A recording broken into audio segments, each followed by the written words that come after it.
is that purpose is not one thing, it's two things. So one kind of purpose is what I like to think of as capital P purpose, large P purpose. And that is what you're talking about. I'm feeding the hungry. I am solving the climate crisis, whatever. And there's no doubt in the research that can be a very powerful motivator. Day to day, it's hard to get that every single day. There's a second kind of purpose that I call small P purpose. And that's just making a contribution, right? Capital P purpose is making a difference. Small P purpose is making a contribution. Did you help a teammate get the product out the door? Did you help this customer resolve its problem?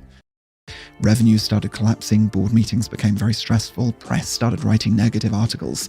It was really, really, really tough. And as you say, like you mentioned, my ego, my worth, myself was just so entwined with my business. And now the business was failing. I was a failure and worthless.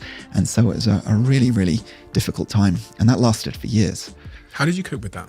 I'm lucky in that I have a very supportive family, and I have some great friends who are also entrepreneurs. And we've kind of we've all had successes and failures. And at one point, some of us are doing well and some are not.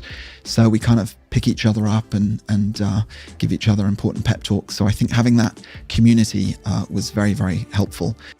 The day you go live with that, the moment you start advertising that idea, you're lifting your skirts to the whole world. So you're going to have to go live with this at some point. Otherwise, you're not going to sell anything. Yeah. And if you don't sell anything, you're not going to raise any money from anybody. Yeah. So at some point, you have to you have to tell people what you're doing. With Moonpig, there was no way that I could protect that idea. The only way you can protect it is be the best and be the biggest. I mean, and then we had probably 20 competitors that followed after Moonpig. During our time there, and they'd pop up and they'd flare up and then they'd die off again.